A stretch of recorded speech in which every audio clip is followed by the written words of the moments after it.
Hello aspirants, हम discuss कर रहे थे Feb month 2024 vision IAS magazine का इंटरनेशनल रिलेशंस पार्ट। आज हमें पढ़ना है 2.4 which is the India UAE relationship. India and UAE दोनों ही एशियन कंट्रीज हैं, ठीक है। दोनों के बीच में रिलेशनशिप कैसे हैं वो हम जानेंगे। सबसे पहले पॉइंट ये आता है कि ये टॉपिक न्यूज़ में कैसे आया। तो इन दोनों कंट्रीज ने मिलके BIT यानी कि बायलैटरल इन्वेस्टमेंट ट्रीटी एक साइन की है। इंडियन प्राइम मिनिस्टर जो कि हैं PM मोदी जी, उन्होंने रिसेंटली विजिट किया था UAE, वहां पे जाके उन्होंने ये ट्रीटी साइन की है। बायलैटरल यानी दो देशों ने इन्वेस्टमेंट करनी है एक दूसरे देश में, इस तरह का एक एग्रीमेंट है, एक संधि है ना। इसके बारे में और थोड़ा न्यूज़ में जाने तो ये जो बायलैटरल इन्वेस्टमेंट ट्रीटी है मेनली इसीलिए साइन की गई है ताकि दोनों कंट्रीज एक दूसरे देशों में जाके प्रमोट करें इन्वेस्टमेंट। यानी इंडिया यहाँ पे कुछ इन्वेस्ट करेगा, UAE यहाँ पे कुछ इन्वेस्ट करेगा।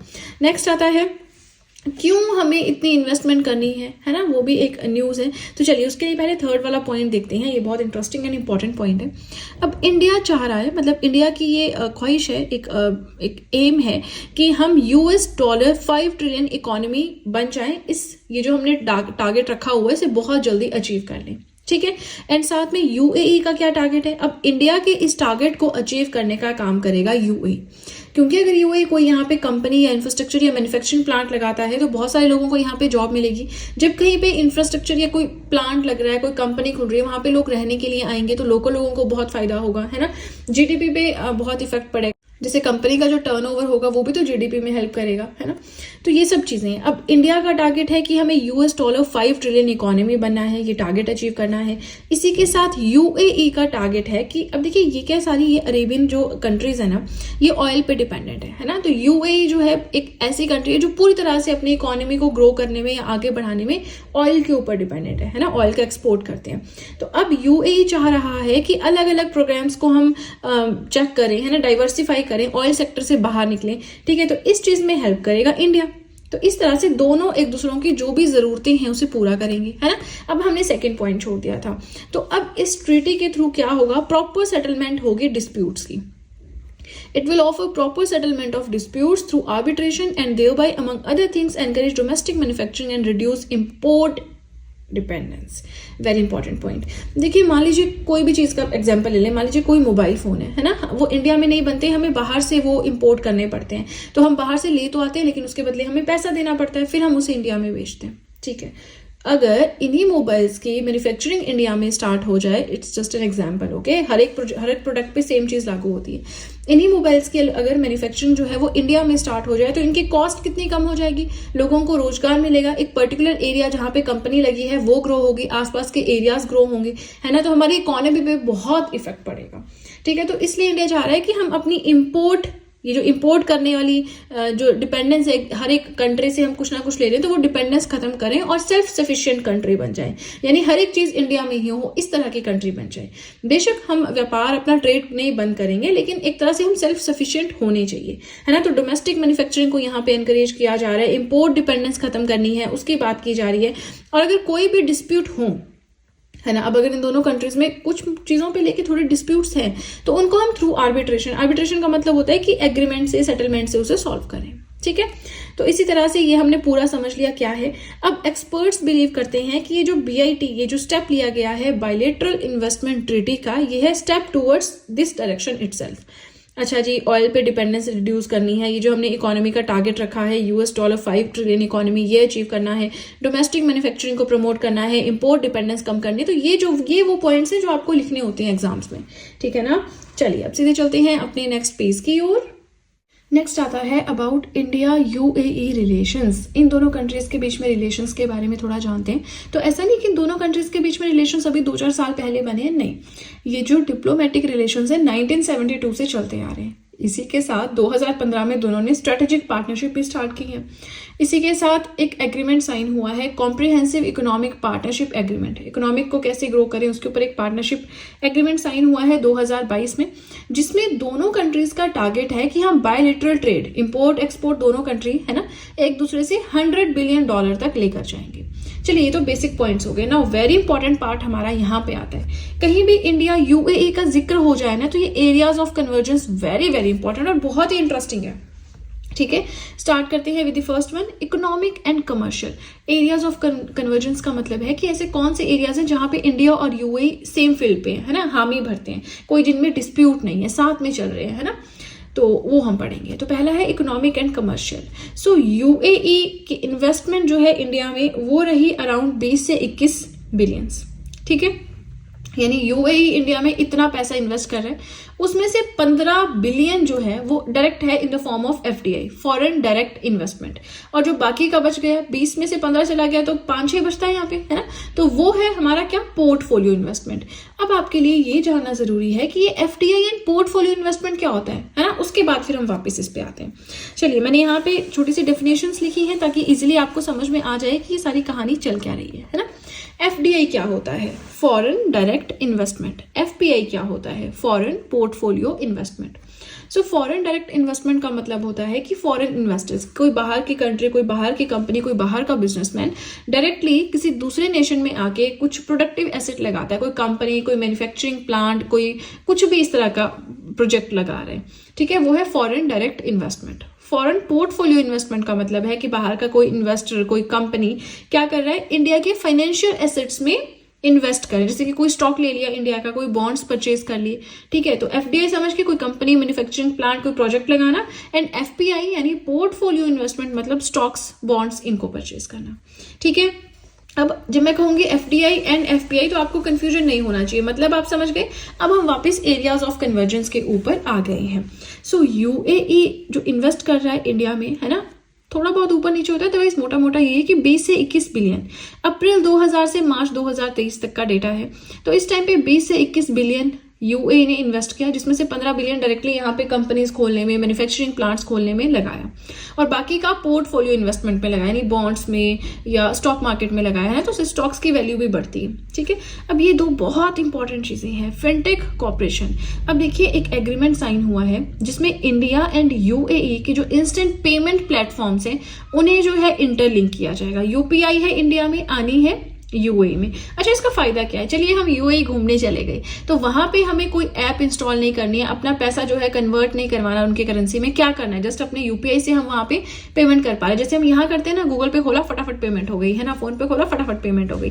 यही चीज अगर यूएई में हो जाए तो हमारे लिए कितना कन्वीनियंट हो जाएगा। अदरवाइज करेंसी चेंज करना, फिर अच्छा इंडियन रुपीज एंड डॉलर्स की बात करें तो हम वही कंफ्यूज हो जाते हैं, बार बार हमें कैलकुलेट करना पड़ता है कितना हुआ, है ना, तो वो चीज बड़ी जो है सहूलियत हो जाएगी एक तरह से, है ना। ये जो इंस्टेंट पेमेंट प्लेटफॉर्म्स को इंटरलिंक कर रहे हैं बहुत अच्छा स्टेप है। इसके अलावा जो domestic debit and credit card है उनको भी इंटरलिंक किया जाएगा, इंडिया की तरफ से रुपए को वहां पे यूएई में जो जवान है उससे इंटरलिंक किया जाएगा, मतलब रुपए कार्ड लेकर जाओ यूएई में और स्वाइप करा लो, ठीक है। नेक्स्ट आता है एनर्जी सिक्योरिटी ऑफ इंडिया। अब इंडिया एंड यूएई का जो एनर्जी मार्केट है ना, ये भी काफी सिक्योर्ड है, काफी टाइम से, ये तो हमें पता है energy sector UAE crude oil petroleum इसमें डील करता है, तो यूएई एक बहुत ही इंपॉर्टेंट सप्लायर है क्रूड ऑयल का, एलएनजी, एलपीजी का, liquefied natural gas, liquefied petroleum gas, school में पढ़ते थे ना, ठीक है। नेक्स्ट हमारा आता है मल्टीलेटरल कॉर्पोरेशन। हम पढ़ रहे हैं दोनों कंट्रीज किन बातों पे एग्री करती है ना, तो मल्टीलेटरल कॉर्पोरेशन की बात करें तो ये दोनों कंट्रीज बहुत सारे प्लेटफॉर्म्स पे साथ में, जैसे ब्रिक्स में दोनों कंट्रीज मेंबर हैं, I2U2 में दोनों मेंबर है, I2U2 यानी इंडिया, इजराइल, यूएई, यूएसए। बात करें UFI, UAE, France, India, trilateral, मतलब 3 कंट्रीज का ग्रुप है ना, तो मल्टीलेटरल कॉर्पोरेशन माने बहुत सारे ऐसे ग्रुप्स हैं जहाँ पे इंडिया एंड यूएई साथ में काम कर रहे हैं। उसके बाद आता है diaspora and people to people relations. अब हम बात करें यूएई के बारे में, तो यूएई की जितनी टोटल पॉपुलेशन है ना उसमें 3.5 मिलियन इंडियन ही है, मतलब टोटल पॉपुलेशन का 35 लाख। अगर वहां पे 1 करोड़ पॉपुलेशन है फॉर एग्जांपल, तो उसमें से 35 लाख इंडियन है, तो 35% इंडियन है, बहुत बड़ी बात है ना वहां की पॉपुलेशन का। इसी के साथ हमारे जो प्राइम मिनिस्टर हैं उन्होंने वहां पे हिंदू टेम्पल अबू धाबी में इनॉग्रेट किया था। आपको याद होगा कुछ टाइम पहले हमने न्यूज पढ़ी थी, फेब मंथ के करंट अफेयर्स की मैगजीन हम पढ़ रहे हैं, तो फेब में ये न्यूज आई होगी। मंदिर का नाम था बैप्स, बोचा सनवासी अक्षर पुरुषोत्तम स्वामी नारायण संस्था, बहुत ही सुंदर टेम्पल है, आपने वीडियोस वगैरह देखी होंगी अगर, है ना, तो ये हमारे प्राइम मिनिस्टर ने वहां पे इनॉग्रेट किया। उसके बाद आता है furthering regional connectivity. Regional level पे हमने यूएई को इंडिया से कनेक्ट करना है। वैसे तो हमारे पास वाटर बॉडी है, है ना, वाटर कनेक्टिविटी है लेकिन लैंड के थ्रू कनेक्ट करना है, तो एक कॉरिडोर बन रहा है India Middle East economic corridor IMEC, जो क्या करेगा, कनेक्ट करेगा India, European union, France, Germany, Italy, Saudi Arabia, UAE and US को। ठीक है, आगे आता है एजुकेशन। क्या एजुकेशन की फील्ड में भी दोनों के सेम एग्रीमेंट्स हैं या दोनों खुश हैं एक दूसरे से, दोनों एक दूसरे कंट्रीज में कुछ डेवलपमेंट कर रहे हैं? डेफिनेटली कर रहे हैं। अब देखिए इंडिया में चलता है क्या, NCERT, CBSE, ICSE। ठीक है, चलिए अब एजुकेशन की फील्ड की हम बात कर रहे हैं तो UAE में बहुत सारे इंटरनेशनल इंडियन स्कूल्स हैं जो CBSE को फॉलो करते हैं, बहुत सारे ऐसे स्कूल्स हैं जो केरला बोर्ड का करिकुलम फॉलो करते हैं, एक ओवरसीज कैंपस भी है IIT दिल्ली का जो कि अबू धाबी में बन रखा है ना। तो एजुकेशन की फील्ड में भी दोनों के अच्छे रिलेशन है। डिफेंस कॉर्पोरेशन की बात करें तो एक ज्वाइंट डिफेंस कॉर्पोरेशन कमेटी बनाई रखी है जो कि टाइम टू टाइम जो है सारा काम देखती है, प्लस इनके बीच में एक्सरसाइजेस भी होती है, जैसे कि यहाँ पे लिखा है international defence exhibition and conference, defence के लिए है, naval defence and maritime security exhibition naval and defence के लिए है, मिलिट्री एक्सरसाइजेस है, डेजर्ट फ्लैग है, डेजर्ट साइक्लोन है इंडिया एंड UAE में। स्पेस कॉर्पोरेशन भी इनका काफी अच्छा है, ISRO Indian space and research organisation, India की अपनी स्पेस एजेंसी है, प्लस UAE की अपनी स्पेस एजेंसी, इन्होंने भी बहुत सारे एग्रीमेंट साइन कर रखे हैं जिसमें वो स्पेस को एक्सप्लोर करेंगे, जो आउटर स्पेस है उसे पीसफुल पर्पसेस के लिए यूज करेंगे, है ना। तो वही सब चीजें यहाँ पे हैं। अब ये तो हमने पढ़ा कि कौन से ऐसे एरियाज हैं जहाँ पे दोनों की बनती है ना, दोनों एग्री करते हैं, दोनों ने एग्रीमेंट साइन किए हैं। नेक्स्ट हम पढ़ेंगे कि क्या क्या चैलेंजेस आ रहे हैं इंडिया और UAE के रिलेशनशिप में। देखिए ये भी ना इंपॉर्टेंट है। पहला आ जाता है डिटोरिएटिंग रीजनल पीस। अब देखिए इजराइल फलस्तीन का हमने मामला सुना है ना, रेड सी अटैक्स के बारे में हमने सुना है, कार्गो शिप्स पे अटैक हुए, फिर उसके बाद हमने वहां पे सर्विलियंस के लिए भी अपने शिप्स भेज रखे हैं, है ना, रेड सी के आसपास, हमने पढ़ा है न्यूज में। लेकिन यहाँ पे इंडिया के जो व्यूज हैं इस इशू को लेके UAE के जो व्यूज हैं वो बिल्कुल अलग है ना। तो इससे IMEC पे इम्पैक्ट पड़ सकता है। क्या है IMEC? अभी तो हमने पढ़ा, Indian Middle East economic corridor, India, Middle East, Italy, France, इन सबको जोड़ना है। चलिए ये हो गया रीजनल पीस के ऊपर थोड़ा सा इशू है हमारा। फिर है rights of immigrant labourers in UAE due to कफाला system. Now very very important, कहीं भी इंडिया UAE का आ जाए कुछ भी, कफाला सिस्टम मेंशन करना इज वेरी वेरी इंपॉर्टेंट। ये एक चैलेंज है, ठीक है ना। अब होता क्या है, कफाला सिस्टम के अंडर जो वहाँ के लोकल एम्प्लॉयज हैं, है ना, हायर जॉब पे एम्प्लॉयज हैं, या फिर उनको थोड़ी ज्यादा पावर मिल जाती है, प्लस जो लेबरर्स हैं, माइग्रेंट वर्कर्स हैं, इमिग्रेंट लेबरर्स हैं जो दूसरी जगह से वहां पे आके रह रहे हैं, उनके साथ ह्यूमन राइट्स का बड़ा वायलेशन होता है। ऐसा नहीं इंडिया के जो वहां पे गए हैं, और कंट्री से भी जो गए हैं उनके साथ भी ह्यूमन राइट्स का बड़ा वायलेशन देखने को मिलता है। अब क्या होता है, इसकी वजह से जो लोग हैं वहां पे इमिग्रेंट लेबरर्स हैं, उनका पासपोर्ट जब्त कर लेते हैं, उनको वेजेस बहुत लेट देते हैं, पुअर लिविंग कंडीशंस है, तो इसके ऊपर काम किया जाना चाहिए। ठीक है, UAE में चलता है कफाला सिस्टम, जिसमें बाहर से आने वाले लेबरर्स को, है ना, इमिग्रेंट लेबरर्स को थोड़ा कम आंका जाता है और उनके साथ काफी भेदभाव भी होता है। ठीक है, थर्ड आता है trade and market access barriers. अगर बात करें तो इंडिया एंड UAE के बीच में बेशक ट्रेड होता है, बट बहुत हाई लेवल का नहीं होता है ना। बहुत सारे ऐसे सेक्टर्स हैं जैसे एग्रोकेमिकल्स हो गए जहां पे बहुत सारे बैरियर्स लग रखे हैं, है ना। बहुत सारे बाइस्ड माने भेदभाव या फेवरेटिज्म वाली चीज है, जो UAE की जो एक तरह से गवर्नमेंट है ना, या फिर जो पॉलिसीज हैं वो मिडिल ईस्ट को, यूरोप को एंड डेवलप्ड कंट्रीज को ज्यादा प्रायोरिटी देती हैं, है ना, इंडिया से एक्सपोर्ट के कंपैरिजन में, जिसकी वजह से इंडिया से जो एक्सपोर्ट होता है UAE के लिए वो बड़ा इफेक्ट होता है। क्यों? क्योंकि UAE डेवलप्ड कंट्रीज को, यूरोप को एंड मिडिल ईस्ट वाली कंट्रीज को ज्यादा प्रेफरेंस देता है। ठीक है, नेक्स्ट आता है वे फॉरवर्ड, हम क्या कर सकते हैं। चलिए वे फॉरवर्ड अगर हम देखें तो वेलफेयर ऑफ माइग्रेंट वर्कर्स, जो माइग्रेंट वर्कर्स है जो कफाला सिस्टम को बड़ा फेस कर रहे हैं ना, तो दोनों कंट्रीज को मिलकर कुछ ऐसे सॉल्यूशंस ढूंढने चाहिए ताकि राइट्स की एक गारंटी दी जा सके इन इमिग्रेंट लेबरर्स को, उनके वेलफेयर के बारे में कुछ किया जा सके, रिफॉर्म लाना चाहिए कफाला सिस्टम में, राइट। फिर आता है further deepening of defence ties, दोनों कंट्रीज के बीच में डिफेंस टाइज को स्ट्रॉन्ग करना जरूरी है ना। Chinese influence Indian Ocean region में बहुत ज्यादा बढ़ रहा है, तो इसके लिए अगर दोनों कंट्रीज साथ में आएंगे तो काफी हेल्पफुल रहेगा, है ना। प्लस 2+2 डायलॉग करने चाहिए इंडिया को, जैसे इंडिया USA के साथ करता है, जापान के साथ करता है, इंडिया और UAE के बीच में तो ऐसा कुछ नहीं है, तो ये ऐसी चीज होनी चाहिए, right. Minimisation of non trade barriers, India के लिए बहुत सारे, मतलब इंडिया के लिए नहीं, वैसे UAE ने बहुत सारे ट्रेड बैरियर्स लगा रखे हैं, थोड़ा अगर वो लूजन कर दे तो इंडिया भी बहुत सारे सेक्टर्स में जो है ट्रेड कर पाएगा UAE के साथ में। चलिए कंक्लूजन देखते हैं। तो रिलेशंस जो हैं हमारे UAE के साथ बहुत ज्यादा इंपॉर्टेंट है, सिर्फ बायलैटरल स्फीयर में नहीं, इंडिया का जो नेबरहुड पॉलिसी या लुक वेस्ट पॉलिसी की हम बात करते हैं उसके लिए भी। लुक वेस्ट पॉलिसी माने जो वेस्ट की कंट्रीज है उनके साथ रिलेशंस अच्छे करना, है ना। तो हम देखें भी कि ये जो इंप्रूवमेंट हो रही है इंडिया यूएई के रिलेशंस में काफ़ी फास्ट हो रही है, जो शो करती है that the relation is bright, future is bright, full of hope and is on the right track. ठीक है, चलिए हमारा सेकंड पेज भी हो गया कंप्लीट। बट अभी ना हमें इसमें बायलैटरल इन्वेस्टमेंट ट्रीटी के बारे में जानना है। उसको मैंने स्टार्टिंग में बताया कि इन्वेस्टमेंट करेंगे एक दूसरी कंट्री में, दैट्स इट। क्यों नहीं बताया? क्योंकि अब उसके बारे में पूरा एक छोटा सा टॉपिक है वो जो हम देखेंगे, थोड़ा सा 7-8 मिनट का हो सकता है, तो थोड़ा सा तो पेशेंस रखना ही पड़ेगा। ठीक है, चलिए सीधे चलते हैं अपने सेकेंड पेज की ओर। 2.4.1 बायलैटरल इन्वेस्टमेंट ट्रीटीज। देखिए न्यूज़ में क्यों था? क्योंकि इंडिया जो है नेगोशिएट कर रही है बिड्स बहुत सारी कंट्रीज के साथ, ताकि फॉरेन डायरेक्ट इन्वेस्टमेंट को बढ़ाया जा सके। फॉरेन डायरेक्ट इन्वेस्टमेंट क्या होता है? कोई भी बाहर का इन्वेस्टर आता है, कंपनी आती है, मैन्युफैक्चरर आता है, इंडिया में अपना प्लांट खोलता है, तो उससे बहुत सारे फायदे इंडिया को भी होते हैं। तो फॉरेन डायरेक्ट इन्वेस्टमेंट का इनफ्लो बढ़ाने के लिए इंडिया जो है नेगोशिएट कर रही है बहुत सारी कंट्रीज के साथ बिड्स के ऊपर, यानी बायलैटरल इन्वेस्टमेंट ट्रीटीज के ऊपर। अब ऐसा नहीं कंसेप्ट एकदम से आया, काफी पुराना है। बिड्स के बारे में अगर हम बात करें, ये रेसिप्रोकल एग्रीमेंट्स होते हैं, है ना, दो कंट्रीज के बीच में। दोनों कंट्रीज क्या करती हैं? एक दूसरे कंट्री में जाके प्रमोट करती है एंड प्रोटेक्ट करती है प्राइवेट इन्वेस्टमेंट्स को। जैसे मान लीजिए इंडिया एंड यूएई की यहाँ पे बात करें, तो इंडिया की कोई कंपनी अगर यूएई में इन्वेस्ट कर रही है एंड यूएई की कोई कंपनी इंडिया में इन्वेस्ट कर रही है, तो अब वहां की रिस्पेक्टिव गवर्नमेंट की ये ड्यूटी है कि वो देखे, प्रोटेक्शन प्रोवाइड करवाए, प्रमोट करे, है ना। अब गवर्नमेंट की ड्यूटी कैसे? देखिए गवर्नमेंट वाला भी कंसेप्ट यहीं पे आएगा अभी, है ना। तो बस 1 बाय 1 चलते रहें, हर एक चीज समझ आती रहेगी।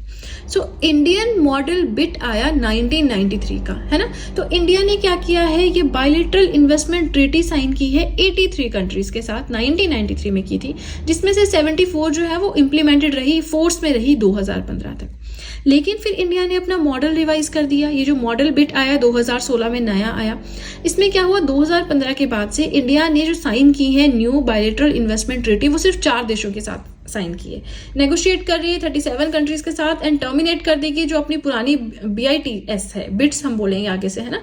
ये जो बायलैटरल इन्वेस्टमेंट ट्रीटीज है 77 कंट्रीज के साथ टर्मिनेट करती है। अब ये जो मॉडल बिट आया है 2016 का क्या है?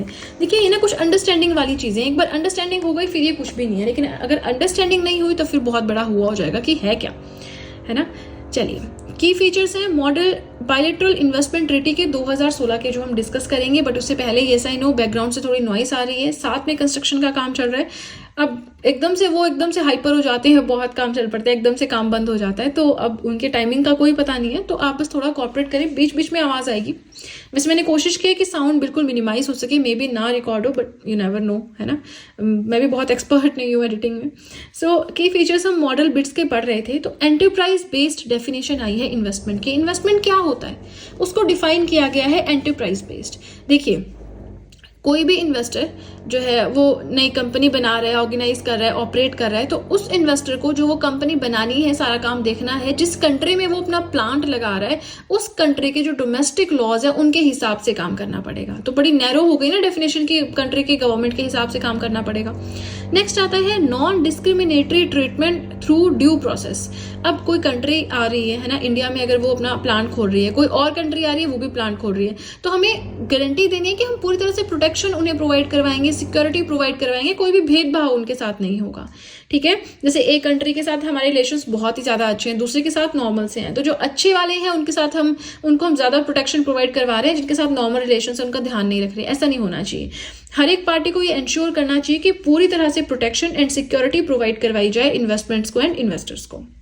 नेक्स्ट आता है national treatment and protections against expropriation. Expropriation क्या होता है?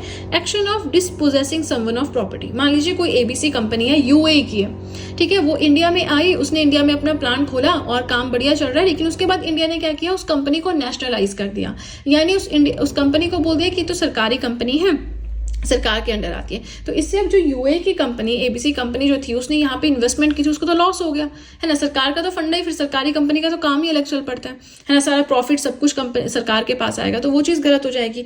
तो अब कोई भी पार्टी ऐसा नहीं कर सकती कि नेशनलाइज कर दे या एक्सप्रोप्रिएट कर दे एक इन्वेस्टमेंट को, या तो डायरेक्टली या इनडायरेक्टली, या कोई ऐसा नहीं कि चलो सरकारी नहीं बनाया कोई बात नहीं, पर कोई ऐसी चीज कर दे जो एक्सप्रोप्रिएशन के इक्वल हो। ठीक है, तो आप डिस्पोजेस नहीं कर सकते किसी को किसी की प्रॉपर्टी से। किसी ने अगर यहाँ पे इन्वेस्टमेंट की है तो वो उससे भी मिलना चाहिए हक, है ना। नेक्स्ट आता है, अब कई बार ऐसे जो है एक तरह से आर्गुमेंट भी हो जाते हैं, है ना, एक डिस्प्यूट भी हो जाता है कि बाहर की कंट्री कुछ बोल रही है, जिन्होंने यहाँ पे इन्वेस्टमेंट की है वो कंपनी कुछ बोल रही है, इंडिया वाले कुछ बोल रहे हैं। तो उस केस में क्या होगा, उस केस के लिए एक अलग से मैकेनिज्म बन रखा है जो कि है investor state dispute settlement mechanism. एक फॉरेन इन्वेस्टर को ISDS मैकेनिज्म तक जाने से पहले, अपना डिस्प्यूट पूरा आर्बिट्रेशन सेंटर तक ले जाने से पहले 5 साल तक जो लोकल रेमेडीज है वही लेनी पड़ेगी, कोशिश करनी पड़ेगी, है ना, बातचीत से हम मामला सुलझा सके। 5 साल तक अगर नहीं होता है फिर वो आगे आर्बिट्रेशन सेंटर में जा सकता है। आर्बिट्रेशन सेंटर क्या होता है वो हम थोड़ा आगे पढ़ेंगे। नेक्स्ट आता है need of functional BITS, functional bilateral investment treaties की क्या जरूरत है। पहले तो नेशनल ट्रीटमेंट, है ना, कोई फॉरेन की कंपनी इंडिया में कोई प्लांट खोल रही है और यहाँ पे जो डोमेस्टिक प्लांट है, तो उन दोनों के बीच में भेदभाव नहीं होना चाहिए। Fair and equitable treatment, 2 countries, है ना, एक के साथ रिलेशन अच्छे हैं, एक के साथ नहीं है, लेकिन फिर भी दोनों को फेयर एंड इक्वल ट्रीटमेंट देना है। प्रोटेक्शन फ्रॉम एक्सप्रोप्रिएशन, नेशनलाइज नहीं करना है किसी भी चीज को, सरकारी नहीं कर देना है, ठीक है। बेटर आर्बिट्रेशन मैकेनिज्म, कोई भी डिस्प्यूट होगा तो आर्बिट्रेशन सेंटर्स बन रखे हैं, वहां पे जाकर आप अपना डिस्प्यूट ले जा सकते हो। अदर सिग्निफिकेंस क्या है, ट्रेड रिलेशंस दोनों के बीच में अच्छे होंगे, फॉरेन डायरेक्ट इन्वेस्टमेंट जो है वो बढ़ेगी, उसका इनफ्लो आएगा। अब आगे चले, समझ में आ गया पूरा। अब हम आगे चलते हैं और समझते हैं एग्जिस्टिंग इश्यूज। हर एक चीज के साथ कोई ना कोई दिक्कत है, तो एग्जिस्टिंग इश्यूज क्या है मॉडल बिट के साथ। देखिए, reactionary approach of model bit of 2016, बहुत सारी नोटिस आने रिसीव हो गए इंडिया को, है ना, तो इसीलिए इंडिया जो है बायलैटरल इन्वेस्टमेंट ट्रीटी का एक नया मॉडल सामने लेकर आया है। अब जो आर्बिट्रेशन मैकेनिज्म है is consider to be the most contentious माने डिस्प्यूटेबल है ना।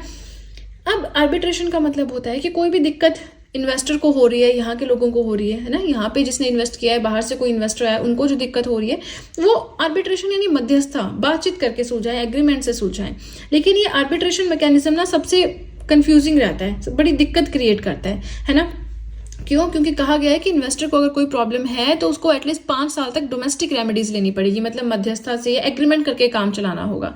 नहीं हो पाए तो 5 साल के बाद वो आर्बिट्रेशन सेंटर में जा सकता है, ठीक है। उसके बाद हमने पढ़ा कि एंटरप्राइज बेस्ड डेफिनेशन दी है इन्वेस्टमेंट की, बड़ी गलत चीज है। इससे जो इन्वेस्टमेंट की डेफिनेशन है ना वो बड़ी नैरो हो गई, ब्रॉड नहीं रही, ठीक है। Omission of fair and equitable treatment standard, fair and equitable treatment के बारे में ज्यादा बात नहीं की गई है ना।